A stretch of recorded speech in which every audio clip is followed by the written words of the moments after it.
God, can we play more commercials on this station? This station is about me. What? Oh, hi, I'm Amy. So, right, we're back. I'm here with oh my God, this is so exciting. But now I'm here with Jez Tarrant, a rock god, all the way from Scotland, England. So, Jez, I'm sorry. As you can tell, I'm a really huge fan of Lovefest. Hey, didn't say sorry, babe. You are a woman of substance, and I like that. Thanks. Yeah, thanks. That's cool. And, Jez, who is that thing with you? I didn't mind Mandy. I think she's zoning out a little bit, aren't you, man? Look, she's got to take me 24/7, you know what I'm saying? Poor lassie, she's had a turn at Jez more than one girl can take. Eh?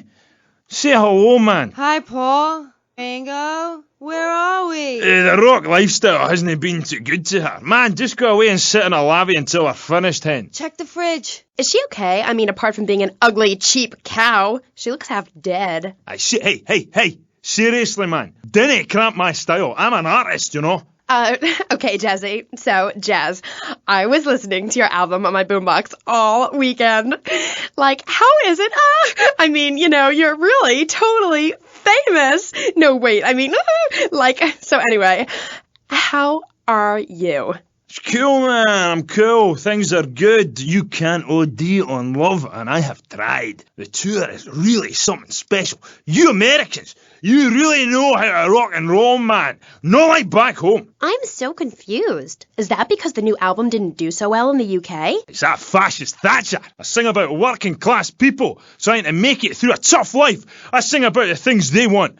Trashing hotel rooms, wearing glitter in your eyes, and waking up in a ditch next to a totaled sports car. When you make minimum wage, love conquers all. Know what I mean, Sheila? The name's Amy. Aye, right, whatever. Like I was saying, man, right? I'm an artist. I ain't in this for the money. If I were, would I be wearing these clothes? It's because the critics don't know. You know? They stand there and they do not know. Have they ever really listened to the lyrics to bury me deep inside? If the music isn't what they want to hear, if the songs ain't the right songs, if things aren't in their space or whatever, right, man, that's my choice.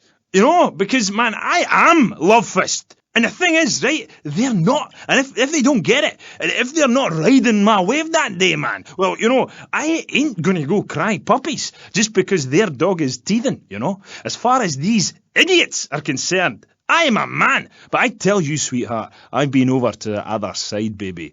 And man, oh man, it's beautiful. But these idiots, man, they've not been there. Okay, right. This last album wasn't your best-selling, was it? I don't even think it charted in the UK. What is a chart, man? A piece of paper. Bring that to the concert and I'll set it on fire. I ain't no Ronald Reagan or rock, babe. Album charts are a metaphor for human isolation and the breakdown of interaction. And I say it's time to rock. Right, man? Right, Jimmy. That's right, because I say it is. Because, sweetheart, I left the stove on. Oh, man, I am Lovefist, the biggest band in the world. Yeah, but you and Dick and Percy and Willie, you're all Lovefist, the 4 Scottish horsemen of the apocalypse. Fist till morning. Take it on the chin. Zinc deficiency. 4 boys against your face. Great tracks. What memories. And here you say you dedicate the album to the children of the night. Who are they? No, sweetheart, man, babe. Let's get one thing straight here. Hello? Are we recording here? This is for the record, right? Testing. Now listen. Lovefist is Jez Tarrant. I sing the songs, sweethearts. It's my face on the merchandise. If you see us in concert, see 4 men rocking and dancing with tears in their eyes, you will see I am Lovefist. He who pays the piper plays the tune. Oh, I didn't know you had a piper in the band. Love, I was talking metaphorically. I'm a poet. Condensed meaning, enlightenment. We're a family living in Death Valley, but I walk alone. I am on a spiritual journey, and if Percy or Dick or anybody stands in my way, the contract says I walk. I've been dragged back and held down and embarrassed by those guys, but it's part of being in a band, man. Like wearing makeup. Yeah, but wasn't Percy voted Guitarist of the Year by Kerrap Rock Monthly? Look, I love the whole bit with the fuzzy guitar, but he's overrated, love, right? Without the torrents of abuse, Love Fist would be over, and the new contract reflects that. As an artist, it's really important that I make a lot of money. Right, man? You need to keep you and our friends and your diamonds and that, eh? Yeah, rock on, Keith. Roger, what a trip. Yeah, shut up, you silly tart. Let's take a caller. Hello. Ooh, wait. You're on the line with Love Fist. Hi. Yo, this is Wayne, man. Hey, guys, I'm on the phone with Love Fist. Hold on. Hey, what's up, Jez? I'm a huge fan. I go to all your concerts. I get crazy. I wear my Love Fist t-shirt every day, even when I'm with my old lady. Hey, I heard there's subliminal messages in your video. Is that true? Listen, seriously, the big hair, the limousines, the girls, the partying, the clubs, the hotel suites, another TV smashed into 1,000 pieces, right? After my unfortunate incident in Cleveland, I told the press, I don't like Mondays. This livens up the day. If you're asking me if we was using backmasking, the music is reversible, but time is not. Do you want me to say, congratulations, you have just discovered the secret message. Dreams are made to be broken. Like so many broken dreams, I want to pick up the pieces together. God, I am so creative, love. Oh, wow, I think I've just wrote a song. Maybe I'll write a song about you, eh? But anyway, like I say, that stuff, it doesn't matter. Not for me. I'm a spiritual person on a journey, right? And nothing will stand in my way, you know? Boy, do I. On the track Satan's Pillows, you sang about how a broken heart can... About how a broken heart can't ever be mended, just broken again. I know. Really powerful stuff. Emotional. I think that song says everything that needs to be said about love, man. When you belong to the night, it's best to take advantage of it. And what takes you up will take you down, man. If everyone remembered that, the world would be okay. Thanks, love. You are a real smart cookie. Thanks, Jazz. Now, do you think it's important that, well, I mean, you're a great-looking guy, even though your girlfriend is a cheap tramp. But do you think it's important that rock and roll bands look good? Or is it about the music? Like I said, I'm a creature with two faces, babe, you know? An angel and a devil. And that means it's really important to look good. Music cannot stand on its own. You need to look good singing it. I'm tired of people saying all we care about is partying and that we can't play. If we couldn't play, people wouldn't come to our concerts. We're not going away, and if we do, it won't be on purpose. Where are we, dear Creek? We're on the radio, love. Stop dragging me down. I told you, if you ride a whirlwind, don't be surprised when the dawn breaks. Anyway, where were we? Ugh, she's really getting on my nerves. Why are you waving your hands at me? Oh, I'm supposed to go to commercial. I'll be right back. Howdy. Welcome to Farewell Ranch. They say the golden years are the best years of your life, but for many seniors, they just stink up the house and make the grandkids feel uncomfortable with unwanted affection. Now, your old people can be earning you money and enjoying the final years of Farewell Ranch. It's a working farm, cattle ranch, and crematorium where the cowboys are all over 75. They'll enjoy rodeos, working in the fields, and tending all the final resting places of their new friends on Sunshine Hill. Farewell Ranch works your loved ones from sun up to sundown, and when your loved ones passes away, we'll send you a presentation package VHS with the spurs and boots they were wearing as they went on to a better world. Our residents sure love it here, right, Norm? Is this WW2? Farewell Ranch, the only way to ride into the sunset. Giggle Cream.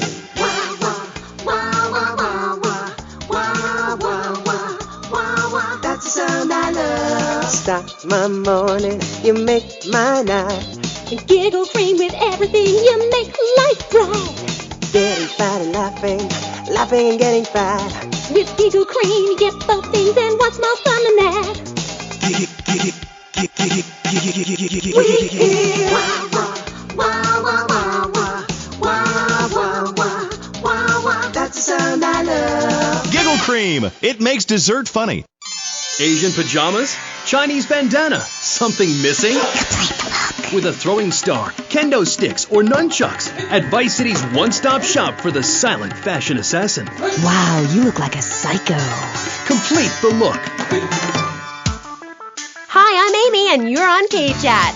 Jez, you were telling me about the music? Aye, yeah. You know, We wear these costumes to appeal to the working man, because after you spend the day working in a steel mill, you want to wear tight leather clothes and play air guitar. That's what we're about. The recent album was a musical trip through hell, and I think it shows. Oh yeah, it does. I mean, I saw Satan. He didn't like what he saw in me. He saw darkness, but also a gentle side. Ask Mand. I can find treasure in the dark. And it's that, what's the word? Thing? Yeah, that's the thing that typifies me as an artist. Heart and soul. Head and trousers. Everything. That's what you get at one of my shows. Jez Torrent and Love Fist will really show you, you know. We take the soul into darkness. Bring your lighters. You know, I invented that. I've about had it with wankers ripping off my vibe. I wore women's clothing first. Why? Because it tells you about light and darkness. Like the moon. But seriously, love, you've got great eyes. Really. Oh, thanks, Jez. I've always thought your music really lets people see into your soul. Right, into great big pools of pain like me. Dangerous bastard. You see, babe, I've had my heart broken and I am still a man. I'm working on a song right now called Fallen Stars on Shattered Dreams in the Rain. It's about being able to communicate through music rather than words. It's set in a wind tunnel. That's why there's a huge snake painted on my jacket. The snake symbolises kind of a subconscious power force. Because life is pain, babe.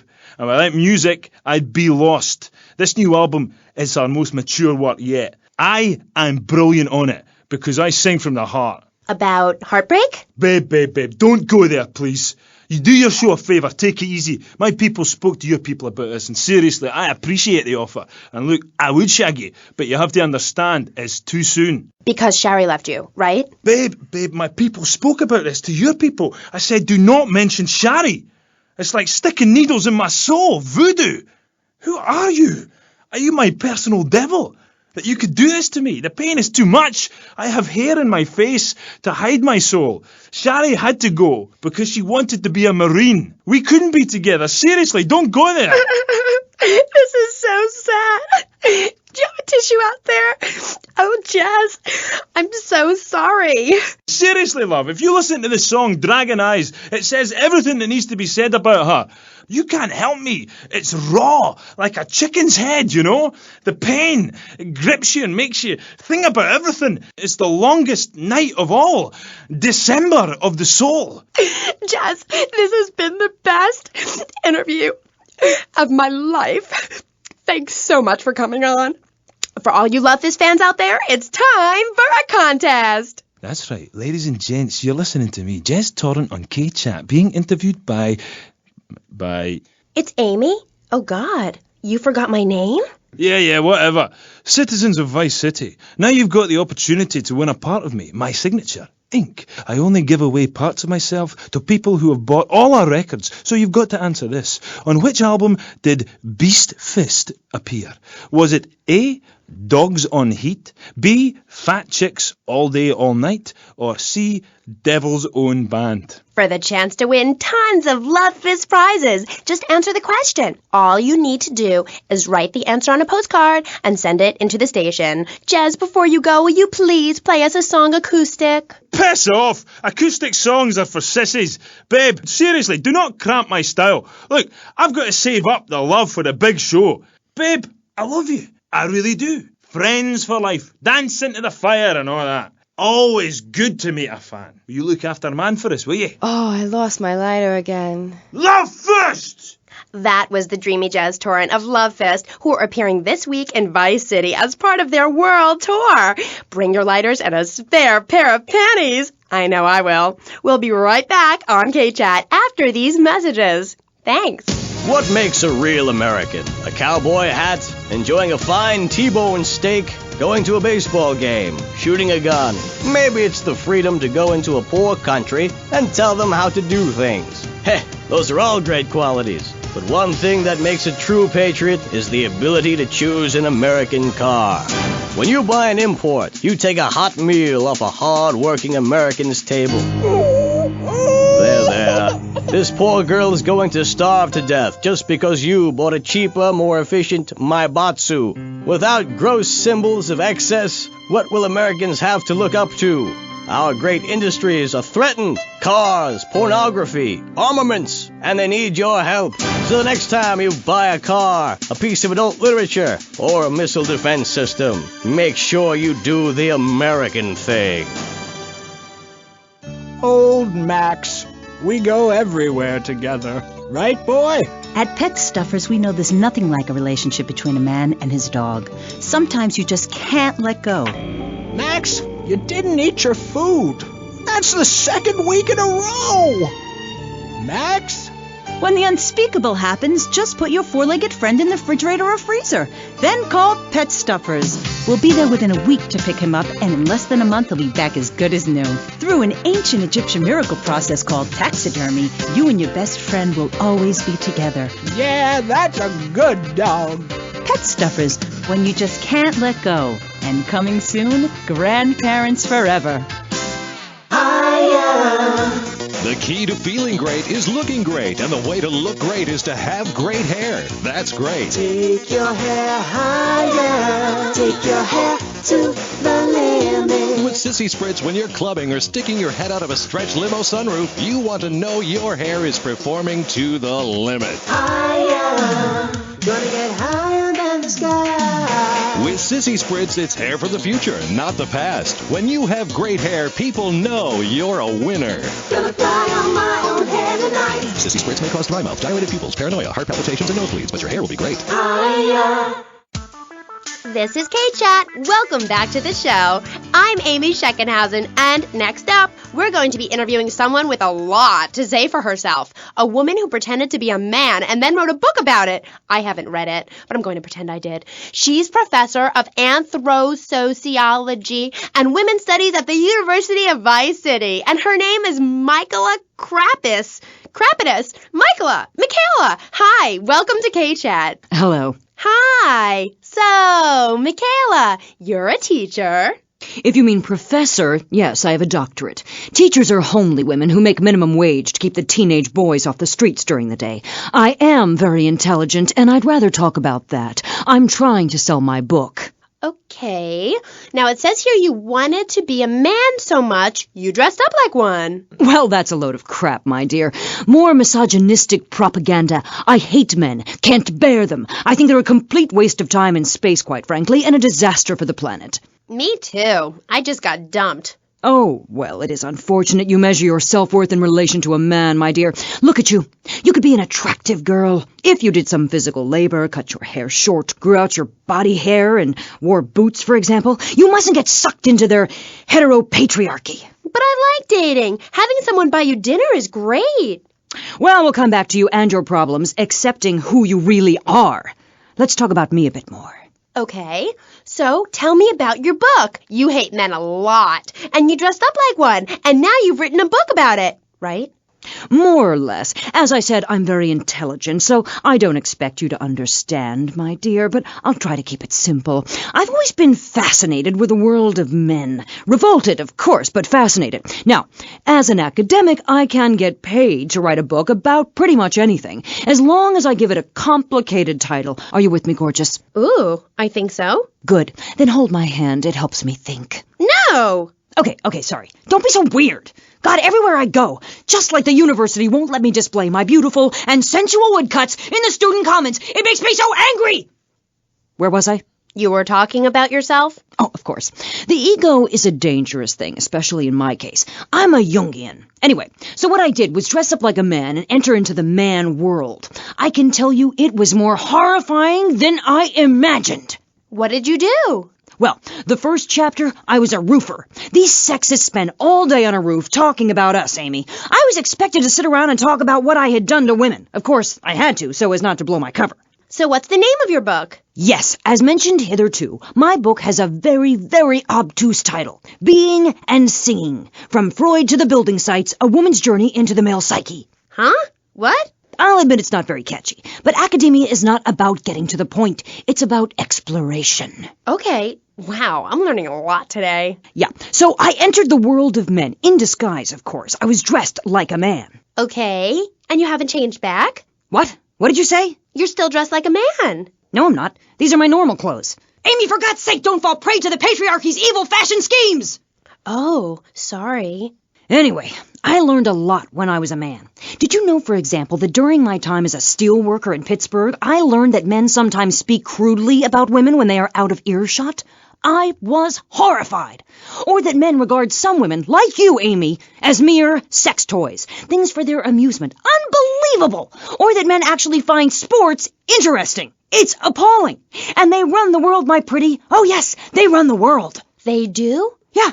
Look at Reagan. Look at Thatcher. Look at Gorbachev. While we stay home and bake cookies. Well, screw that, sweetheart. Yes, I agree. Good. Don't bake a cookie. Smash him in the face with a baking tray instead. He's a brainless dolt. He's a man. Did you know men enjoy looking at pictures of naked women? It's called pornography. It's sick and foul. I'm giving a talk about it this weekend at the Women's Center. That's women with a Y. I think you spelled it wrong. Are you a woman? 3 of the 5 letters that make up your description are M-A-N. You're too dependent on men, Amy. That's why I don't call myself a woman, Amy. Okay. I bet this radio station is owned by a man. White male conservatives monopolize the media, selecting right-wing blondes to propagate conservatism. I don't have blonde hair. Not yet, Amy. Not yet. Did you know men drink beer and smoke cigarettes and wear hats? Yeah? Yeah, well, you must have read my book. I discovered a lot of things. I was also a policeman and an untrained brain surgeon, and they're all the same. All women haters. But just because men like sports and hats doesn't mean they hate women, does it? You self-hating fool! Of course it does! The media, meaning you, falsely portrays feminists as bra burners, outdated, combat boot-wearing bad mothers. Why don't you take your top off right now, Amy, huh? Tell them you won't be censored anymore. No! I'm getting a little freaked out here. We'll teach you how to make beds, march in squares, shine shoes, clean bathrooms, kill a man with your bare hands, and do it all with pride. The military teaches you all the skills you'll need later in life. Call 1-800-BE-A-HERO and become a real man today. Why are you waving your hands up? Oh, I'm supposed to hit the other commercial. This fall, a new hard-hitting police drama is coming to Friday night. He was a well-to-do cop transferred to a troubled precinct downtown. His new partner is a space traveler with a passion for justice. It's Yuppie and the Alien. Look, you might vaporize dissidents in Alpha Centauri, but in this precinct, we do it by the book. I'm so terribly sorry, Captain. Gugan, sorry. Don't miss this one-of-a-kind police drama. They're fighting crime the hard way, in designer clothes, with $250,000 sports car and a UFO. Partner, let's go cruise in the car and look moody. One tough downtown precinct, 2 outsiders doing things their way.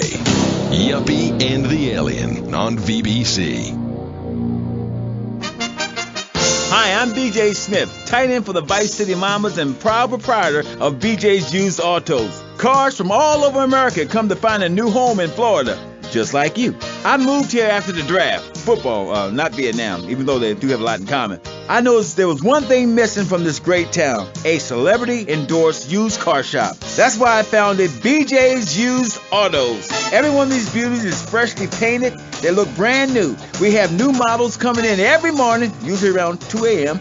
We can get you anything. And if you see a car of your dreams, tell us. We can acquire it for you. I've taken the skills I've learned as a pro football player to the used car business. Smash, grab, and run like hell. BJ's Used Autos. I'm tackling low prices with hot cars. If for some reason you'd like to speak to Michaela Crapper, just give her a call on K-Chat. Who's on the line? Michaela, hi. Peace, sister. I'm wearing trousers. I haven't shaved or waxed in 9 months. I left my broken-hearted husband and baby behind. Now I'm living in a commune with a series of life partners, having quite simple, amazing experiences. I got my inspiration from a lecture you gave last year. Thank you so much. You taught me a lot. Yes, good, sweetheart. But ask yourself, are you doing enough? It sounds to me like you're living a lie. Your life is still very man-centric. You're still justifying yourself by the I am not, rather than the I am principle. I mean, really, you might as well make his bed and clean his litter tray, for God's sake. It's half-hearted fools like you who give feminism a bad name. But I even attacked my brother with a bread knife. You show pony, prom queen, cheerleader, skirt wearer. You see, Amy, that's the thing about people. They're so half-hearted. Pick and mix, not prepared to carry out their threats. That woman, that lady, as I bet she likes to be known, is really a self-hater, a failure in the man's world. Yeah, why, I bet she's never even attacked a man with a vat of boiling oil. But she said she tried to kill her brother. Don't argue with me. I write books. Okay, next caller. Michaela, I'm a huge fan. Are you? Yes, you've really changed my life. Before I heard you speak a couple of times, I was getting into the feminist movement, but in sort of a silly way. Really? Yeah, burning my bra, beating a policeman, shooting my dad and stuff. Just playing around, I didn't really understand the feelings I was having. Ah, I know, the wearisome troubles of the half-hearted. Then, after listening to you, I realized what a load of crap it was. Excuse me? I realized what a load of crap it was. You can't hate men just because they're different. You can't hate anyone just because they're different. You have to work with them. Luckily, I needed a moronically pretentious, overeducated, hair-lipped old harridan like you to show me how stupid I was being. I mean, we're all just people, and it's idiots like you who cause the problems in this world in the name of reclaiming some false ideal. And blabbering on and on about gender politics at rallies just so you can wear leather in public. Why, you misogynist. No, you're insane. You hate yourself because you're a failure. You're an appalling academic and about as intellectual as a hemorrhoid. Goodbye. Well, well, it's nice to see my work has stimulated such healthy debate, don't you think? Michaela, she hated you. No, nonsense. Poor dear was in bits. Not very used to the cut and thrust of academia. I thought she expressed herself poorly and didn't know what she was saying. Probably burned her husband's cakes or something. It is important for me to confront the differences and similarities between myself and other women. I am smart, strong, I seek liberation. Your society imposes on me. God, this is all so confusing. Everything has two meanings. Exactly. Apart from the word through, which has 5. You can choose to be a victim, Amy, but after you read my book, you'll realize men are irrelevant. Can a man have a baby? Do I need a man to have a baby? No, we don't need men. We need more parts of town we can call our own, more parades, more gatherings of understanding where women can beat each other with pillows and practice judo. That doesn't sound like fun at all. Oh, shut up. I've had enough of you, you little tart. That makes 2 of us, right. Listeners, don't go away. When you come back, we'll have a new guest, and I promise they'll be more interesting than Michaela Crap Artist. Michaela, it's been a pleasure. I'm sure we've all found this very illuminating, and why our beliefs are right in the first place. We'll be back right after this. Giggle Cream.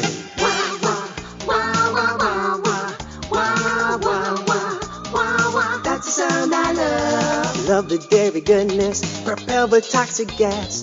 Make that talk real low. Suck it, have a blast. You can buy it anywhere.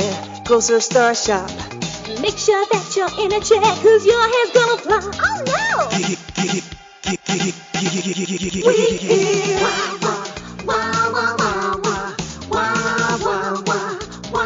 that's the sound I love. Giggle Cream. It makes dessert funny. He was a man of peace, living on a quiet farm in North Dakota.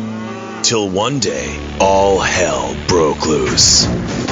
Tim, we need you. I'm a man of peace. I'm done killing. I want to raise a family. That's just it, Tim. They've got your family. No! Jack Howitzer is Tim in Exploder. From the heart of America to the jungles of Cambodia, follow one man's quest for peace. Ho Chi Bat, is that you? Tim, I know you come. Just like old days, we kill everybody. Tim, they've got your wife. But I'm not married. You are now to America. He went in to save his country, but found his family and lost a friend. Ho Chi! Tim, don't leave me. You taught me baseball, Tim, and how to No! ref. He would have been a fine American. I'll cry when I'm done killing. Get yourself a body bag, strap yourself in, start making friends the American way. Exploder. Evacuator Part 2. Rated PG. May include patriotic garbage. So, hello everyone and welcome back to K-Chat, Vice City's main place for things. I mean, well, it's a place in Vice City where things go on, like interviews or things. or other things like that. But at the moment, it's interviews, and I'm Amy Scheckenhausen, the best interviewer in Vice City and exclusive to K-Chat. Remember, you only hear Amy on K-Chat. Our next guest is a man on a mission, and that's why he's got such a silly name. His mission is simple. Zoos. His name is Mr. Zoo. G'day, Hi, Mr. Zoo. Hi, the name's Pat Flannery, but I love zoos, I really do. That's why they also call me Mr. Zoo. Okay, and which do you prefer? What, darling? Which name, Mr. Zoo or Pat Flingerthingy? Oh, I don't mind, babe, whatever you fancy. Fine by me, as long as we talk about animals. I don't give a damn what you call me, as long as it ain't Sheila or something. You're silly, Mr. Zoo. Why would I call you Sheila? I don't know, love, you tell me. Oh, this is getting confusing. It says here your name is Mr. Zoo, and now you're saying your name is Pat Flanagan, and now you're saying it's Sheila? Doll, the name ain't Sheila. That's a Sheila's name. It's an Australian joke. Okay, all right. I don't speak Australian. Do I? I guess not, sweetheart. Okay, well, moving on. You're Mr. Zoo. That I am. Cool. And I hear you've made quite a name for yourself. Why is that? Because I love animals, Aim. Animals and publicity and stuff, but I love animals. Oh, I love them. Me too. That's the thing, babe. We all love animals, but we don't know too much about them. That's what I'm here to tell you about. That and myself, of course. Of course. So, right. What about animals? Well, it's interesting, right? But not a lot of folks realise that we're 90% the same as a fly or a cockroach or a pigeon. That's the new science out there called genetics, I think, which is going to be real popular real soon. But what it tells us is all animals are pretty much the same from a genetical level. Oh, cool. Damn right it's cool, babe. You know what that means, don't you? No, I haven't got a clue. It means we've all got to start caring for one another like family. Okay, so let me get this straight. Like, my brother is a cockroach, and my dad is a pigeon, and my mom is a fly. Is that right? Well, sort of genetically speaking, but you're bang on, love. And you know what that also means? No. That you could, legally speaking, marry any animal you wanted and have kids. Unless you're married already, babe. You ain't married, are you? No, I just split up from my boyfriend. He didn't like me being on the radio. Whatever. Said I sounded stupid. Well, that's my point, love. I mean, imagine if you'd been out dating a wolf or a cute little deer. He'd protect you and stuff, urinate to keep out intruders, but he wouldn't mind you being on the radio. Wouldn't mind a bit. Why not? Wolves and deers have no concept of jealousy at someone else's success. That's the genetic variation between Homo erectus and spider monkeys. Jealousy and fur and stuff. Oh. Oh, indeed, sweet thighs. Oh, indeed. Would you like Mr. Zoo to tell you something else? Yeah. Everything you learned in school is a lie, babe. A lie. Take parology, for instance. You were told sharks are dangerous, right? Yes. Cobblers, babe. They're frightened of you. They ain't gonna hurt you. Have you ever tried cuddling a shark, getting down and dirty with one, relaxing it a little? No. Well, I have, and I'll tell you, it's very rewarding, babe? Very rewarding indeed. Really? Yeah, abso-bloody-lutely, love. Once you've calmed it down with a little rubbing, it's like a swimming puppy, real affectionate and stuff. Okay, I'll try that. You should, love, you really should. Let me tell you something else. Go on. Well, this is something for the guys out there, really. You know, with a girl, right, you ain't got a clue. I mean, a female human, when she's on heat, right, and ready to mate, looks identical to a female human when she ain't on heat, and would throw a drink over your face if you grab her behind and start trying anything intimate. You can't tell the difference. I know that only too well. But take a forker monkey from the jungles of the Philippines. When she's on heat, her behind sticks up and glows bright red and she makes a sound a bit like this. And any fool or dingbat can tell she's ripe and ready for action. Certainly clears up any confusion. Yeah, I guess it does. Or a female black widow spider. Now, they eat their mates after the deed, as they say, is done. Ooh. Yeah, I know.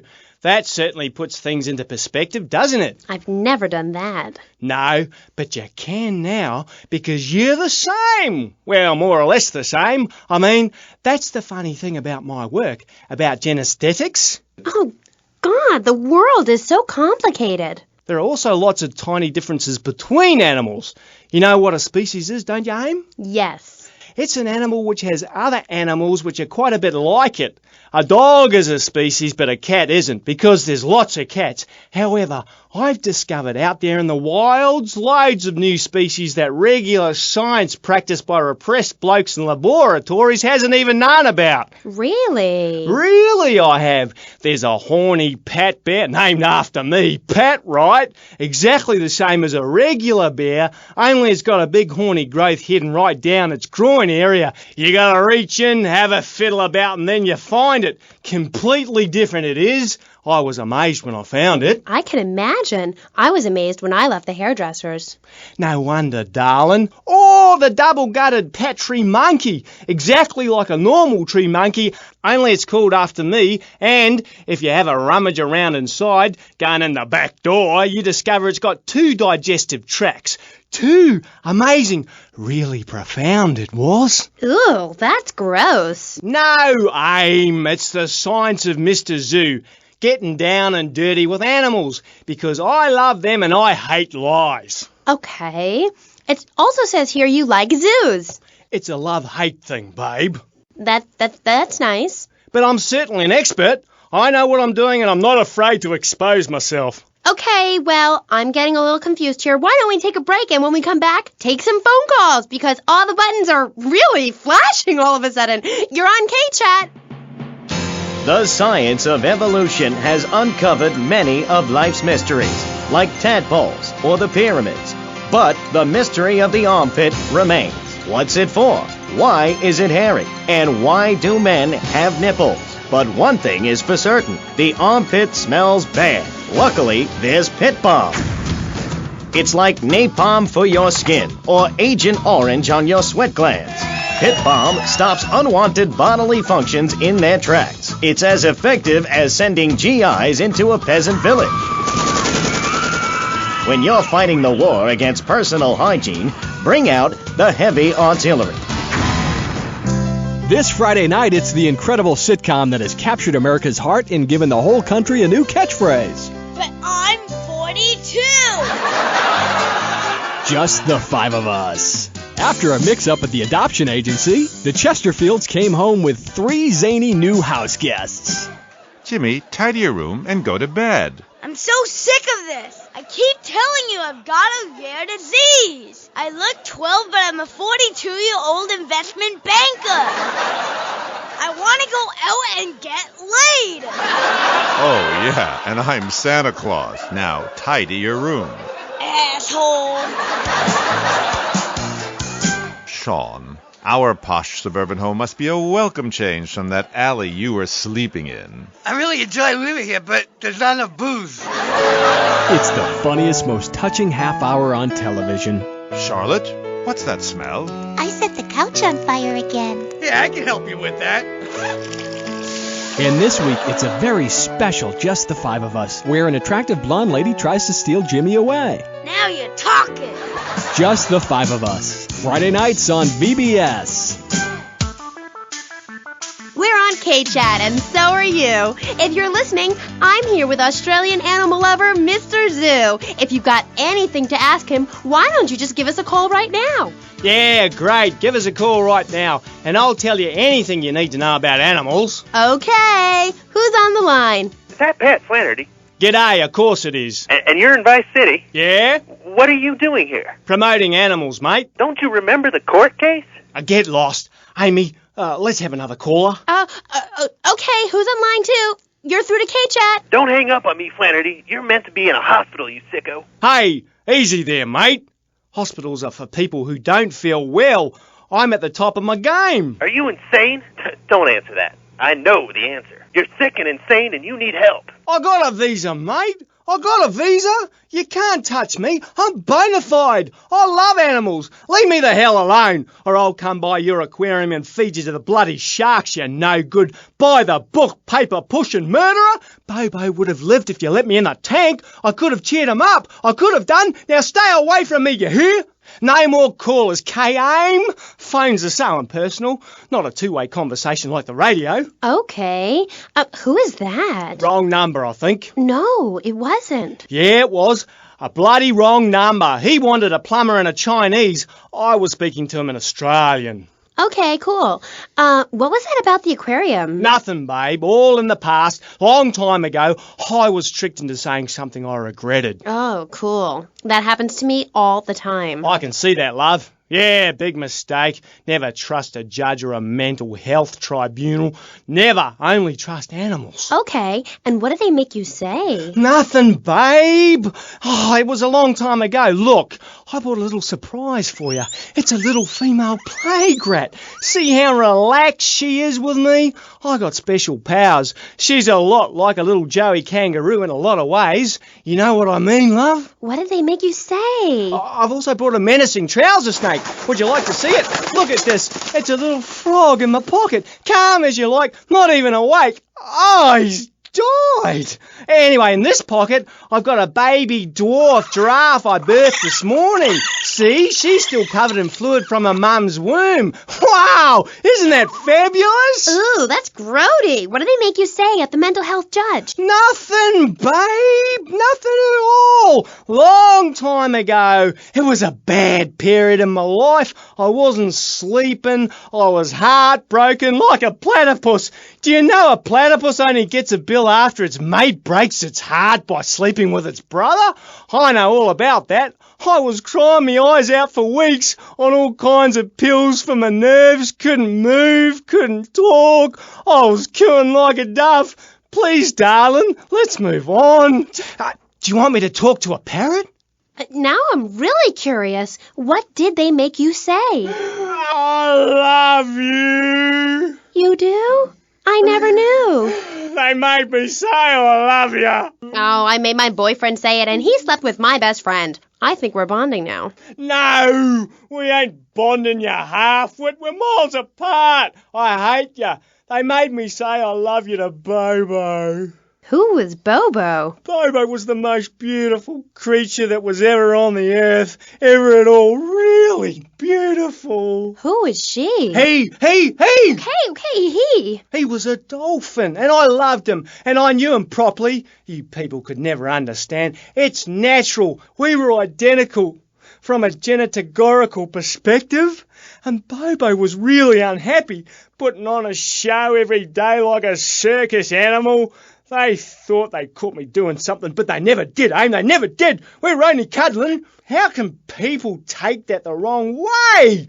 Babe, they took me away and they locked me up. Then Bobo died of a broken heart. He did? That's awful. But, ooh, just a second, you sick bastard. Security!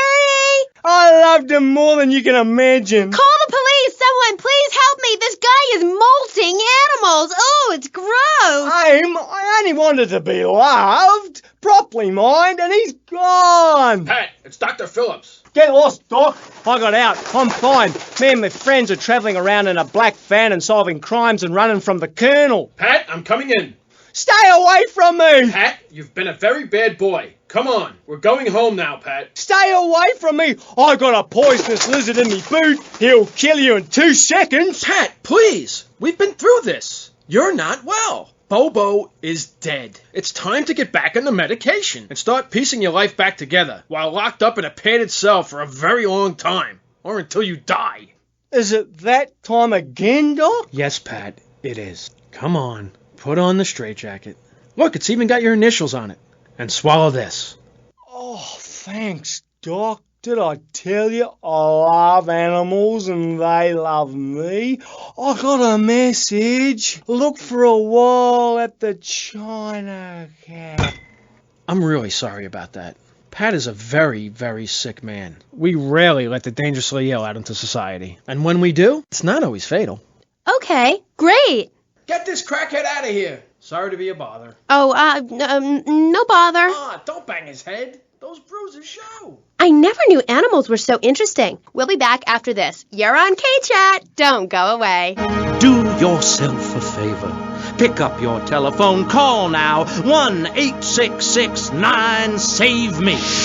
What better place to witness 40,000 years of nuclear winter than from the comfort of your very own space-ready nuclear bunker? When we raise 25 million, we will build a 50-story tall likeness of me. If we raise 300 million, the statue will rotate so I can look over this great city and cast an evil eye on degenerates. And when the imminent nuclear strike occurs, those who put faith into action with sufficiently generous contributions will join me inside the Pastor Richard Salvation statue as we blast into space. Contribute to the Pastor Richard Salvation Statue Fund. Pick up your telephone. Call now. 1-866-9-SAVE-ME.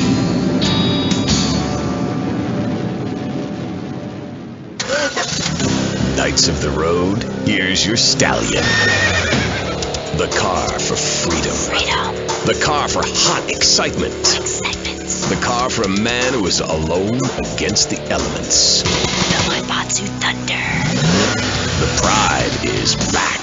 It's the power of a compact. Looks small, but it's so big. Fuel injected. Inject me. Maibatsu Thunder. On the toll road of life, you have to pay to prove you can.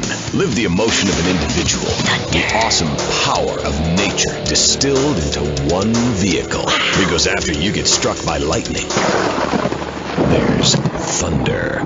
The Maibatsu Thunder. Hello, welcome back to K-Chat. I'm a woman, so I know it's important to discuss feelings. That's why we don't have any male hosts on this station. People open up more to women. I was telling my girlfriend yesterday, if a woman were president, we'd nuke a country every 28 days. In these times of trouble, of international scary things that cause anxiety, people seek soul ice. Or is that solace? Oh my God. Some visit lady friends, others go to a bar, and a strange few talk to rocks. My next guest is the author of this book, I'm Lovin' the Coven. She sits on the board of the Vice City Renaissance Committee, Gethsemane. Gethsemane. Welcome to the show. Hello, Amy. I brought you a crystal. Isn't it gorgeous?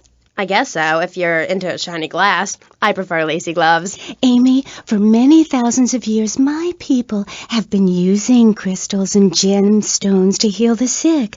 Take the crystal, and then, when the night is enchanted, and the candles have been blown out, and the wind sings through the branches of the eucalyptus, hold up your arms and sing, all dewy, my sky-sailing pregnant moon, the goddess. Pregnant moon? What are you talking about? Gethsemane? Sorry, whatever. Do you even have a last name? My compost coven named me Gethsemane Starhawk Moonraker. Trust me, Amy, I'm quite accustomed to people persecuting us. It's been going on for thousands of years. Native Americans, they studied crystals. The ancient Chinese, Belgians, Superman, they all studied crystals. So why do you view it as so weird? Grab your crystal, hold it tight, and close your eyes. You will be transported back 35,000 years when the temperature of Europe began to drop. The tundra was teeming with animal life, and small groups of hunters followed the free-running reindeer. And there, under the magnolia tree, a woman breastfeeding a baby elk. Do you see it? It's nature. Ew, gross. You're one of those filthy hippies that thinks breastfeeding in public is okay? Well, it's not. There are bottles and milk at the store. Don't act like a cow. You really remind me of someone, by the way. See, Amy, you're putting the blinders of society on. We're all the same. I remind you of yourself, of every man and woman. No, not of them. They're trying to outlaw nature. If I'm in the park and a nice gentleman comes along, I should be able to breastfeed him. Pretty soon, everything natural will become illegal. It's really depressing. If I died right now, would I get buried by a female priestess in a cave, surrounded by my favorite tools and ornaments? No. There was a time when children were taught about their bodies, about the goddess lady of the mammoths, about the importance of the spiral dance clutching a bison horn under the crescent moon. At the Beeden Rob Shop where I work, we have classes that teach the importance of eating wild plant shellfish and understanding ancient crop circles. Oh, I love lobster. Have you ever tried talking to one? Energy flows from everything, even a tractor. My mother, the moon, taught me how to trace ley lines with your bare feet in the dirt. Listen, you're very weird, and you smell like patchouli and compost, and I think you might have a shot at a boyfriend if you shaved and got some gel in your hair and put some clothes that fit or something. I mean, please. Did Joan of Arc shave? I was given this fascinating pamphlet called Caucasian Female Body Hair in American Culture. Amy, I love you like my sister, but honey, you've fallen prey to a sustained marketing assault that began in 1502 to convince women that underarm and leg hair was wrong. There's nothing more natural than this enormous bush I've got growing under each arm. Having hair is natural. What's the deal with Anglo-Saxons? I mean, go to England. The women there don't shave their underarms. It's really quite attractive. You just need to focus your eyes to look for healthy signs and not the signs of socialized barbarism, like shaving or wearing deodorant or birthing in a hospital, rather than the open air like a wolf cub. Remember Brother Romulus and Noble Remus? Wolf-raised. I find this really interesting. Not really, but I say this because I'm told to. I'll be back on K-Chat after these messages from our sponsors. Howdy, partner. It's 4:30 in the morning here at Farewell Ranch, and it's time to get up and work the old cows. Get up, y'all! At Farewell Ranch, old people don't sit around stagnating, watching game shows and talking about the good old days, sinking into the grave in a urine-soaked mess. At Farewell Ranch, they sweat and toil until the breaking point and keep that miserable contemplation of mortality at bay. Hell, at steering time, we'll work Grandpa so hard he'll wish he was dead. At the end of the day, he'll sit down in the bluegrass, eat a bowl of commemorative beans, and enjoy sing-alongs at one of our nightly funerals. It's the Cowboys Code. Work hard, don't shower, and die in your boots. Right, Norm? My prostate. Farewell Ranch, the only way to ride into the sunset. It's the knife that saved America. If you liked the film Exploder, you'll love this enormous commemorative survival knife. In the handle, you'll find all of the things you'll need in any wilderness, disaster situation, or the jungle of your backyard. It comes complete with fishing line, needle and thread for sewing gashes back together, and an incredibly useful and durable toothpick. Tim, go on without me. I got toffee stuck in tooth. It's okay, Ho-Chi. Try this! For those unplanned extended stays in the jungle, there's a saw for building your own hut, toilet paper, and a fold-out woman for company, as well as a serrated blade that can kill a man before he can scream. That'll shut you up. The Exploder Survival Knife. It's the knife that saved America. Now, it can save you. This knife killed 25,000 people in Cambodia. Now, you can too. Whatever. I'd die if I didn't have sissy spritz and blocks. Germs are like so gross. Oh, hi, I'm Amy and you're on K-Chat. Gethsemane. I can't get over how familiar you are. Oh, right, Amy. I really hope you read my book. The mysteries of the absolute can never be explained. Mother Nature knows more than all of us.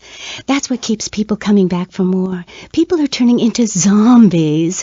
A roof separates you from the sunshine in the morning. A bed separates you from the loving earth at night. That's what's so great about learning these things.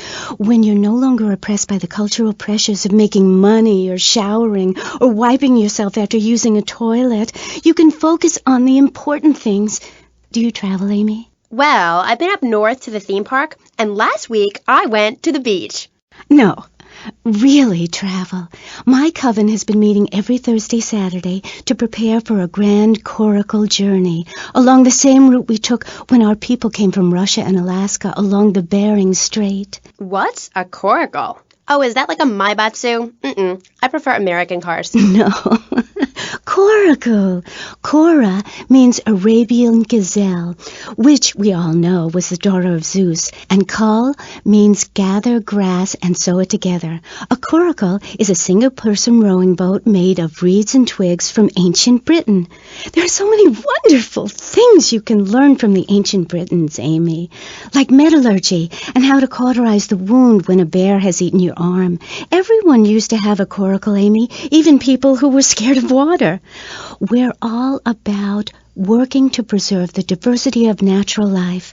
Reuse everything. Question, who's this we? My coven. Like witches? No, yes, but not witches like you think.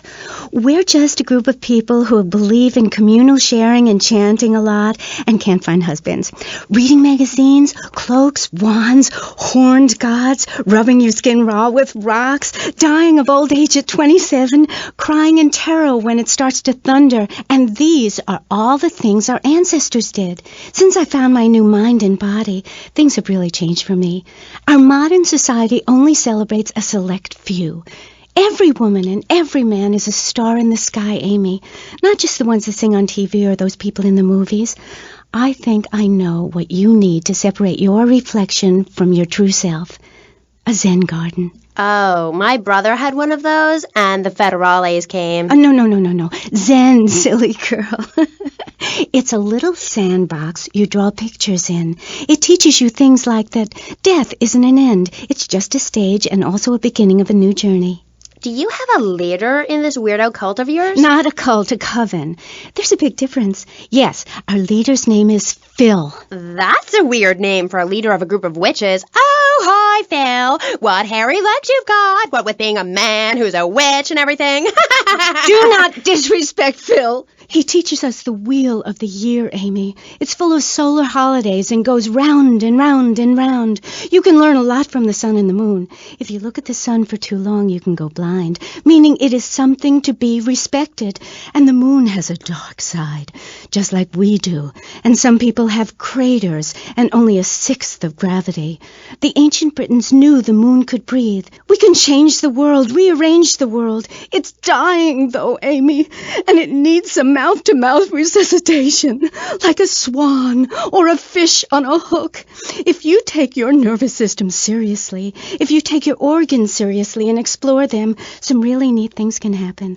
Phil taught us that. He's been to Mali to meet with the village elders. That's why there's the ceremony of the knife. Oh, great. Why does everyone have to be packing sharp things? The knife ceremony is very important and spiritual. It's an ancient one-person personal crisis. You say to yourself, I'm going to have a spiritual experience, or thrust this thing into my head.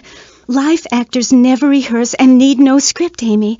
That was said by somebody really spaced out. And I'm going to say it again, like the wind which keeps blowing, or the sun which shines with life. Will you please leave? You smell and you talk really weird and you're just really gross. Not until I tell people out there, become an internationalist. Learn oral traditions. Learn to respect life. Make war on machines. Marry your mother.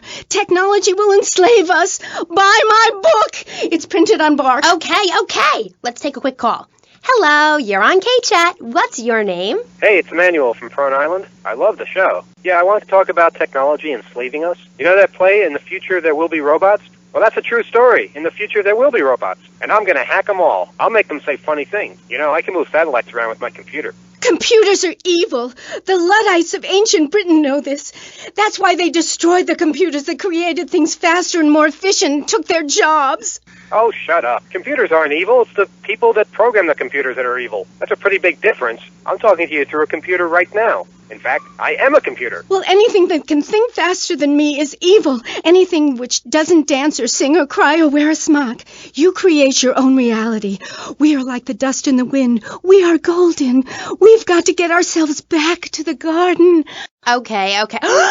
I know who you remind me of. My Aunt Susan. Oh, she was single too. I'm not single, Amy.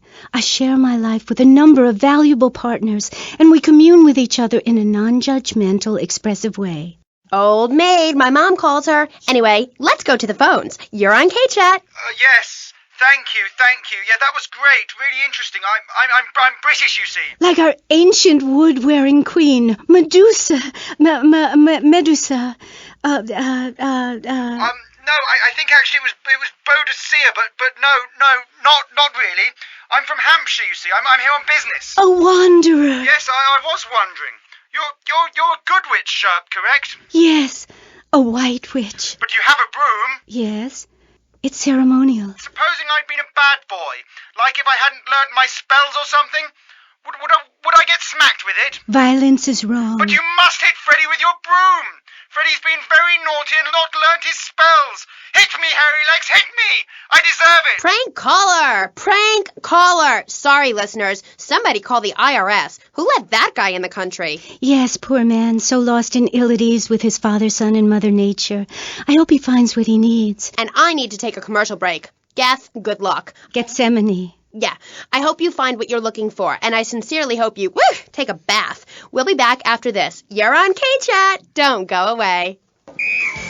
Hi, I'm B.J. Smith. In my long and illustrious 3-year career at the top of pro football, I whooped some serious ass and got paid for it. They didn't call me Death in Tight Pants for nothing. When you have such a rewarding career maiming others as I have, you know how to stay fit. Through running, wrestling, stuffing 20s down panties of foxy strippers, firearm training, nasal pursuit, and beating the hell out of your fellow man. That's what keeps me healthy. And now, using training methods I perfected, it's going to work for you with BJ's Fit for Football. Watch those pounds fall off. I'm down to 300 pounds using exactly the method I demonstrated on tape. I mean, who are you going to trust to get you fit? A man who can rip your arm off and beat you with the wet end? Or some aerobics instructor who wouldn't get drafted by the local hopscotch team? Hell no. BJ's Fit for Football. Out now on Beta and VHS. Remember, to win a game of football or life, you have to annihilate everything in your path in a blind rage.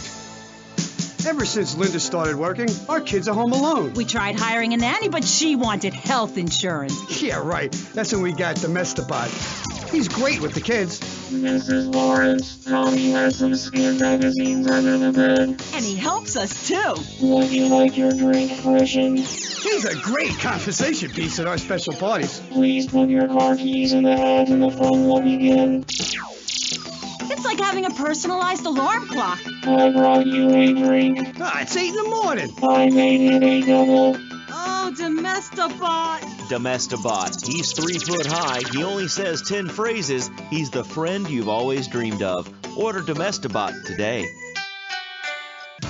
So, welcome back and all that stuff. You're on K-Chat with me, Amy Scheckenhausen, on Vice City Station for the stars, including me. And boys, have I got a treat for you. Next up is a living legend, a man who won the World Series single-handed, known to his fans as Death in Tight Pants, and known to his enemies as, oh my God, I just got flattened by a truck. How is that fair?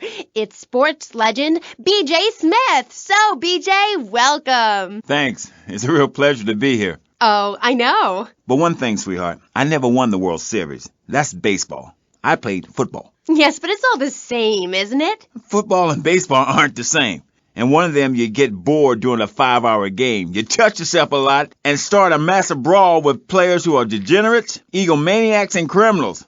The other's football. Yes, but it's all the same. No, Amy, it isn't. Anyone can hit a home run. In baseball, you stand around the field dividing your salary by 162, waiting for some action. Talk to a guy who just played an hour of football. He's been in the trenches getting Agent Orange sports drinks poured all over his head to keep him from taking an innocent life. One is a game for men.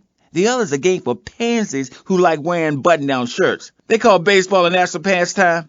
If that means making $1 million by standing around all day, count me out. I'll work for my money. Yeah, BJ, just like me, I can tell you. Yo, baby, it's cool. I just want you to know what I did.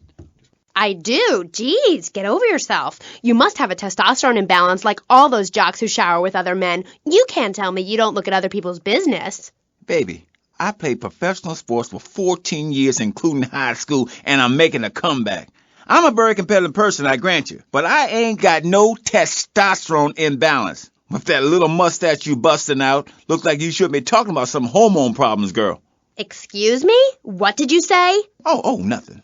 Damn, baby, you're so ugly you make blind kids cry. BJ, you better stop being a bully just 'cause I'm not into the jock scene. I like sensitive guys, you know, like actors or rock stars or that kind of thing.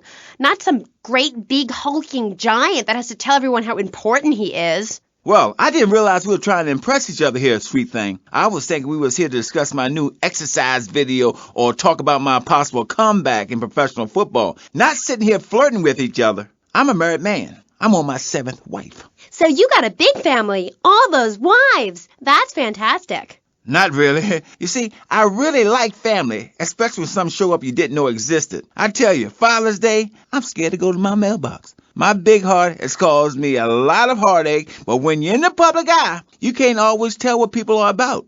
BJ has met some real manipulative people. 7 wives! That's fantastic. No, I have 1 wife. I had 6 before that. So you downsized, right? Yeah, something like that. If you want to win in life, you have to change players. You can't play on the same team all the time. So, oh my God, isn't this getting intimate, BJ? I feel like we are really connecting. Yeah, I like to connect with you. Other men may fumble, but I go into the trenches like a Doberman. That's actually part of my video. What are you talking about? Well, as you know, running the ball is like making romance. And one day when I was going for a touchdown, if you know what I'm saying, I had a great idea. You see all these fitness videos on television? It's always that idiot fool in leotards prancing about, giving it the skinny thing. And I say, what is this? I mean, what in the world is this? These people ain't fit. They ain't got a clue. When you're fit, you know it. If you come into the locker room, you know I's fit for football, able to wrestle and pounce and hurt somebody for an hour straight. That's what people need. If someone comes to jack your ride, are you going to bust a aerobic move? Hell no. But when you know how to grab another man by the face mask and twist him around and so he tears ligaments in his back and never play again, I mean, that's some real useful everyday stuff. And I should know. I invented it. You know, I just don't want to talk about football anymore. Well, take dating or washing the car. What good is a leotard when you're washing the car? But put a man in a helmet and a cup, and he can wash the car in dignity. That's fighting fit for football. A really very simple program. The best way to get your body fit is to have total disregard for your body. Every now and then you wake up and come out of concussion and say, damn, I look good. BJ, you talk funny. We'll be back on K-Chat right after these messages. Are you tired of your couches getting ruined? Oh, Grandpa. I made tinkles again. If you've got old people cluttering up your home, why not send them to Musty Pines?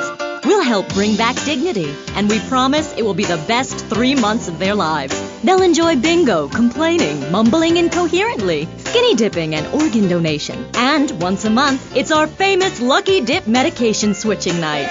Musty Pines is located at a luxurious location overlooking Vice City's state-of-the-art sanitation facilities. You can still visit your old people, but now you have the comfort of knowing you don't have to. After they pass on to something better, guaranteed in 3 months or less, you can start enjoying their money. Finally, you can have quality family time again. Musty Pines. Now, you don't have to say goodbye. Drive-through service also available. He was just the boy next door. Hi, well, hello there, Danny. I didn't know it was hockey season. Hey, can I borrow a knife? A deadly curse, a deranged killer, a small town in tears. Knife After Dark, rated R for retarded. Ew, that's gross, BJ. Stop hitting on me. Hi, I'm Amy, and you're on K-Chat. So, what do you need to do for BJ's fit for football? Well, Angela, anybody can do it. What you need is a real expensive gym, a team of trainers, medical practitioners, dietitians, a baying crowd, and an opponent who wants you dead. Dead in the dirt. I mean, a nasty, blood-sucking leech of a man who will destroy you if you don't destroy him first. A man you like set animals on. He's the enemy, and you sit in your foxhole till it's time just right, and then you pounce, baby, like a kitty cat on catnip. I'll sack a man, power drive him hard, again and again, because the idiot comes my way. I'll nail him every time. This video sounds like a lot of fun. Fun? Fun? You think it's fun when grown men cry in mortal agony, when you're so scared of what you're going to do to a man, you step outside yourself like an astral projection and police go Kent State on you and people are crying and bleeding and pouncing each other in the face, and that's just in the locker room before the game. That's your idea of fun? Yeah, I guess. Yeah, mine too. That's why I'm making a comeback. I've been retired 2 years, and I'm telling you, selling cars or appearing in soft drink commercials is not fun compared to having 50,000 low IQ morons in Green Bay or Tampa or Liberty City or whatever screaming how they want you dead just because you're playing for the Mambas. That's actualizing the South. Wow, that sounds interesting. Tell me about it. I am doing. I'm fin to... Hey, wait a minute. Are you reading a book over there during this interview? No, I can hardly read. Get on with it. I'm trying to, sweets. You best listen. The comeback is a real deal. B.J. Smith, 6-year Pro Bowl MVP, the man responsible for more broken bones than anyone since people had legs. I'm a fiddler crab. You can rip my arms off, and I'll just molt and grow new ones. Where? Right here, right now. Let's get it on. Of course. I mean, when? Soon, baby. Real soon. And don't call it a comeback. Like the song said, I'll whoop your ass. And this time, I'm doing it my way. Ignorant fools, they gave me nothing to work with. The owners, I mean. What owners are you talking about? The owners of the team. They gave me nothing. They're the reason my marriage failed. I worked my ass off all those years sweating blood and puking my soul out, and they treat me like a tractor. Roll me around, treat me no better than the dogs. The guys that got hurt, they never saw a penny out of those monsters. That's just like Jade. Who's Jade? She a fox? My friend. She's a goth. She got sacked for wearing makeup and an I Hate Life t-shirt to work and never saw a penny. She like, football stars? She teaches kindergarten, professionally. You know, I know a lot of players who need to go back to school after they finish playing. It's a tough life and you lose something. What did you lose? Hope, diction, something. It's brutal out there. That's just like Jade. Those kids are evil little brats. Listen, are you going to talk about your freaky friends who dress like a funeral? I thought we were here to talk about B.J. B.J. Smith, and I feel alive. I mean, really alive. Ain't nothing more invigorating than holding a man's head in your hands and looking him in the eyes and saying, I can kill you in 1 second, old man. And he says, I got a wife. And you say, give me all the money in your cash register. What are you talking about? BJ, are those muscles real? That's funny you should ask, because the answer is yes. They ain't implants or nothing. Wow, you're enormous. Nah, this guy's twice my size, but I'm quick, rich, and angry, like a Republican. So, I see. Look, I ain't got anything more to say to you, and I can't fall in love with another guest or I'll get sacked. So let's go to the phones. Who's on line 1? Hey, Amy, I'm a first-time caller. How you doing? I love your show. Sorta. BJ, man, you're awesome. Here's my question. How'd you play that game against San Andreas with 2 broken legs? Oh, I can't believe I'm talking to you. Wow, man, I don't know what to say. This is the greatest day of my life. Well, why the hell you call in? Don't worry, I'm a professional. The method I use in the game against essays is actually a part of my exercise video. When in doubt, go for the groin. I hope that answers your question. That's the problem with the public. Fans. I get it all the time. Know what I'm saying? Absolutely. I get that all the time. People say, are you that girl off the television in that show? And I say, no, I'm the girl from the radio. I just look like her. Anyway, BJ, that's all we have time for now. Thanks, Amy. And look after that mustache. Okay. Thank you. I'll be back on K-Chat after these messages from our sponsors. Don't go away. Are you tired of Dad? Dad, no one wants to hear your stupid Vietnam stories. Are you tired of Mom? Hi, Angel. Do you want to read a book or go outside? No! The arcade comes to your living room, only without the creepy guys offering to show you puppies. Awesome! The Degenitron. You can play video games just like you were in the arcade. Excellent! The Degenitron gaming system plays 3 exciting games, including Defender of the Faith, where you save the green dots with your fantastic flying red square. Cool! Monkey's Paradise, where you swing from green dot to green dot with your red square monkey. That's rad! And Penetrator, where you smash the green dots deep inside the mysterious red square. Wow! The Degenitron brings arcade realism to your living room. It can even take quarters, and a strange, sweaty man comes by to empty the machine on Fridays. Degenitron, fighting the evil of boredom. I'll never go to school again! Degenitron! Do you have dry mouth? I sure do. It protects your teeth, fights infection, and lubricates your food. But what happens when you run out of saliva? Tells me I can't talk. For personal dryness upstairs, it's Salivex. Wow, I can spit again. Salivex is more than saliva in a can. Salivex improves consumption efficiency by 50%. No more halfway cures like coating your throat with cooking oil to have that extra piece of cake or bowl of kitty litter. After a night out, my tongue tasted like carpet. It was embarrassing. Now with Salivex, I can eat a whole box of crackers or lick my life partner's stamp collection all night. It's like having a salivation army in my mouth. Now I can suck a lollipop for as long as I want. Salivex tastes like your own saliva. That's because at Salivex's state-of-the-art production facilities, we use salivation philanthropists who make Salivex all day. Salivex, when it comes to personal dryness upstairs, we're deadly serious. Welcome back to K-Chat. My next guest is the star of the hit show, Just the Five of Us, where he appears as the rich father of a family of misfits. But more recently, he's working on the controversial theater piece, In the Future, There Will Be Robots. Claude Maginot, welcome to the show. Thanks, Amy. However, you have mispronounced my name. It's Madge, which rhymes with badge.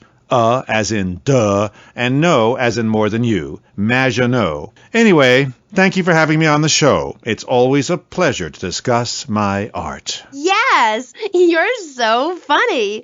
Now, Claude, you're an interesting man, if you don't mind me saying so myself. Because on the one hand, you're on the funniest show in the whole wide world, Just the Five of Us, and on the other, you do those weird theater dance shows which aren't funny. Yes, thank you, technical school dropout. I'm sure sitting here talking all day is terribly difficult. Juilliard is not. In the Future There Will Be Robots is not a funny piece. It deals with the most important issues in the world today. Love, pain, suffering, skin-tight pants, and well-stretched groin muscles. But see, music has no name, Amy. It's about depth and texture and sense of community that emerges from the struggle going on within all of us, between man and machine, between the angel and the beast. It's as if Petrushka and Leonard Bernstein were in a ferocious dance competition with switchblades. That is passion, my dear.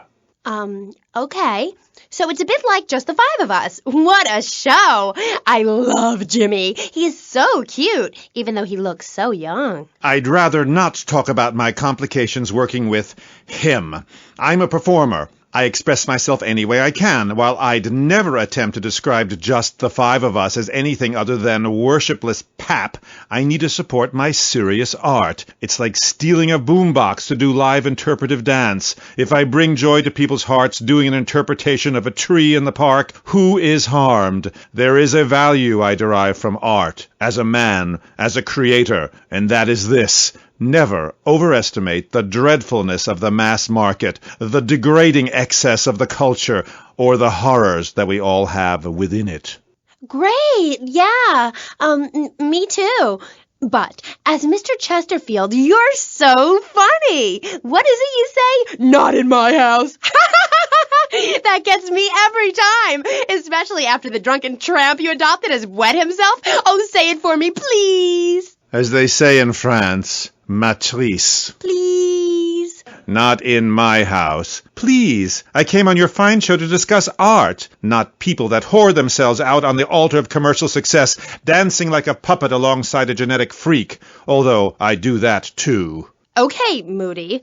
So, what do you want to talk about? Oh, I don't know. My performance at the Hollywood Bowl, perhaps. There are some that attend the concert inside. I am the concert outside myself.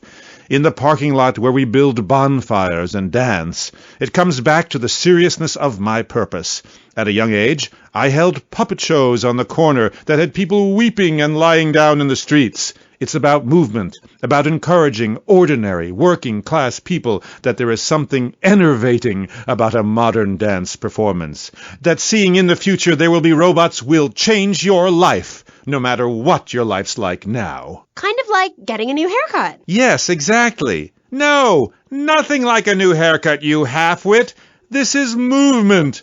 Watch my hand. Yes, movement. There's a manatee on stage. See? He cannot hear from the wall of Wagner around him. We have lasers that shoot him down, cut him free his soul from the bondage of the past. And then on stage, we have snow that falls and represents love in all its forms. The robot makes a snow angel, and we begin to cry. Close curtain.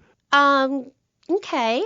Well, I love Just the Five of Us. Please, please, please, enough! 5 succeeds while robots starve. Attendance has been poor. If I were opening this with the Orquestra Filarmonica di Jalapa in Mexico, there would be riots in the streets with small children giving me flowers and weeping. Here in Vice City, they wouldn't know art unless it came as a tube of beef jerky. They told me, Claude, it can't be done. Vice City is for sun worshippers and Philistines. And I told them, no. I told them, if I'm directing a work of commercial dross down there, I must save my soul with some serious art. But to be honest, Amy, they were right.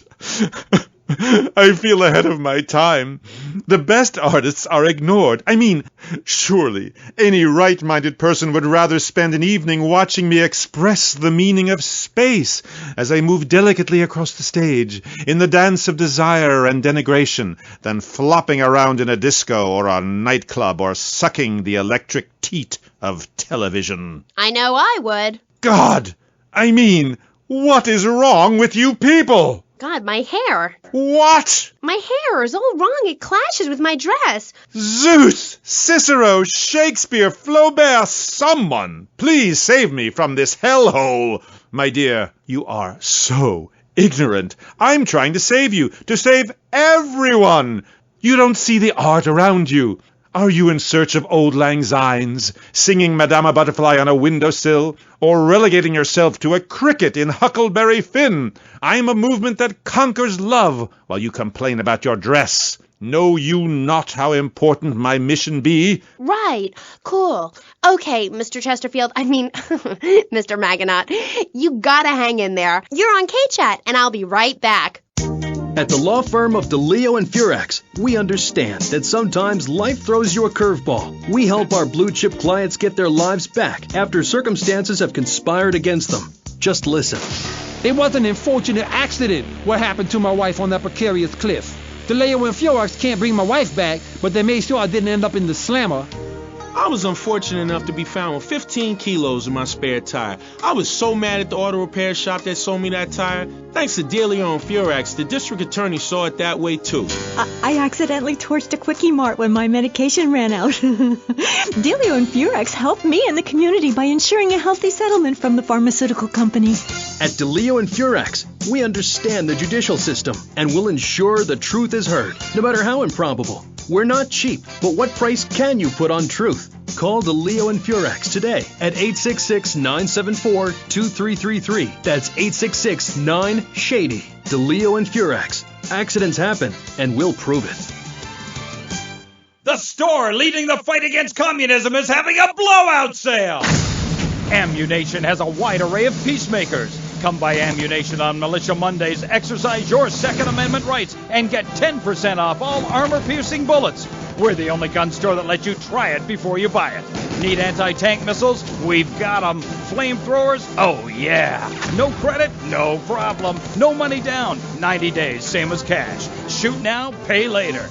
During the 10-minute waiting period, fire off a few rounds at the Ammu-Nation gun range, featuring faces of famous commie pinkos. Come by Ammu-Nation and register to win an anti-aircraft gun actually used when we whooped Australia's ass. This weekend is the Ammu-Nation Film Festival with free screenings of the documentary Red Dawn. Ammu-Nation, protecting your rights. You're back on K-Chat with me, Amy, and my special guest. Let's go to the phones. Mr. Maginot, Bruce from Prawn Island here. Big fan of the show, Mr. Maginot, big fan. Dude, I don't know about the robot thing. It's weird. Quickly, is he really 42? Does he shop in the kids' aisle? Does he get on roller coaster rides? I mean, what's the deal? Does he pay half price at the movie? No comment. Next caller. Oh my God, trauma! I meant that's my line. I'm supposed to say that. Oh God, this guy is such a dick. Next caller. Oh, who's on the line? Who's online? What number is it? Who's on the line? Hello, Claude. This is Morgan. I'm just vacationing down here, having finished my doctoral thesis into images of young boys in post-Lapsarian Greece and the erotic understatement of the fugue in contemporary Baroque. Fascinating stuff. Do you have a question? I'm confused. No, woman. I just wanted to tell Claude about my thesis and discuss his bleaker Death in Venice Street period. Of course I have a question, you silly girl. Claude, I saw robots big fan, and that's praise indeed coming from me. I normally hate anything humanity has achieved since 1836. But one thing fascinated me, Claude, about the show, the pants. They were so tight, so fitted. How do you get such a marvelous, close, sequin figure hugging fit and still? Oh, and were the sequins a reference to lasers? Yes, my, I agree. Thanks for calling. That is an important question. You see, I'm an important person, and I especially think so. It is really important for people to see my form move through space in very tight pants, or the effect is ruined. Interpretive dance cannot be expressed in baggy clothing. It's like a violin parade. Otherwise, why have a love story with a manatee and the lasers? It's very important. You're kind of creepy. You're nothing like you are on the show. You're so funny there, joking with the family and putting out the fires started by the homeless guy and starting group hugs. But in real life, you're just plain creepy. You won't even tell us how old Jimmy is. All you talk about is Archie stuff like that nobody understands because it's complicated and how tight your pants are. That's not true. I also discussed love and passion and a manatee and the lasers. You, my dear, could use all three. You, my dear, are a Philistine. I'm sorry, but this is one of the most degrading, debasing, horrific, unedifying, opportunistic things I have ever done in my life since that whole Rake's Progress lawnmower commercial. I feel dirty, like I just sat in something. You did. Our last guest was taken violently ill. Yes, well, such is the plight of radio. Rather than grumble like Leporello or a taxi driver about my duties cleaning the back seat, I shall bid you adieu. Okay, thanks, Claude. Next, we have a very important guest who doesn't dance like a weird jerk. We'll be back right after this. You're on K-Chat. Knights of the road, here's your stallion. The car for freedom. The car for hot excitement. The car for a man who is alone against the elements. The Waibatsu Thunder. The pride is back. It's the power of a compact. Looks small, but it's so big. Fuel injected. Inject me. My Batsu Thunder. On the toll road of life, you have to pay to prove you can. Live the emotion of an individual. Thunder. The awesome power of nature distilled into one vehicle. Wow. Because after you get struck by lightning, there's thunder. The Waibatsu Thunder.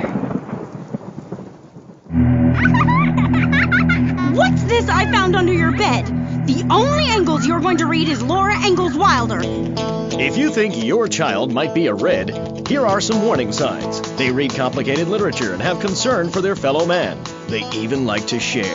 Tell your kids if someone approaches them with pamphlets about recycling, an invitation to a labor rally, or showing any doubts about the fairness of our system, then they should find a teacher or a policeman immediately. Do yourself a favor. Take both hands off the wheel and touch the stereo. Do you feel the power? Ah, yes, friend, there's a lot of evil in the world, but there is also light. And I have been sent to shine a light on all degenerates, philanderers, liberals, and other evildoers, and expose them for what they really are. Don't waste your money on unnecessary and corrupting material possessions. Give it to me. There's only one thing that will save you, a highly fortified structure in the shape of the most powerful thing on the planet, me. Degenerates will ruin this great city. In my wonderful book, I tell of the impending disaster about to befall this planet. Nuclear holocaust, plagues of flying rodents, the seas rising up and turning yellow. It is coming. It is written by me, but you can save yourself. Contribute to the Pastor Richard Salvation Statue Fund. Pick up your telephone. Call now. 1-866-9-SAVE-ME. Hi, and welcome back. If you're just joining us, you're listening to K-Chat, Vice City's only commercial talk station, the place where the stars shine in conversation with you and me. I'm Amy Scheckenhausen. My next guest is a rising star in the world of Norse mythology. He's appeared in several best-selling infomercials and travels the globe speaking at corporate training camps. His books and audio cassettes are sold around the world. He is Valhalla's finest deity and motivational speaker, Thor. Aye. Hello, Amy. I'm happy to be here. It's been a long journey. Yeah. Now, I don't know much about you. I mean, I read Beowulf. Well, I didn't, but I read the cover. But, like, you're a Viking, right? Did the tunic and goatskin boots give you a clue, maybe? I am a Viking, and a Viking that will not only help you unleash the Furies, but unleash yourself. It's in my Thor's Norse Power program. Okay, I'm a little confused. Well, I'm a lot confused. I was taught in school that Vikings were bloodthirsty and violent. An elder once told me, you must unlearn what you have learned. Of course, then he died of the Green Plague. There are some Vikings that are a bloodthirsty lot, yes, but no more than anyone else, really. We're a nomadic people, Amy.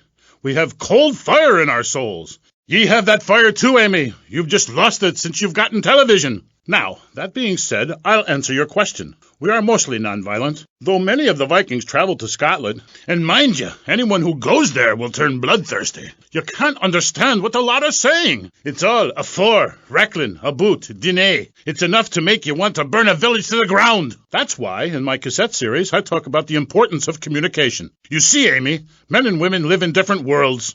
We use different words. A group of men talk about what they've killed, how to start a fire, who has the best long boat. Women want to talk about keeping the communal long hut tidy and their feelings. When I'm raiding a village, I don't need to be talking about feelings. It's time for action.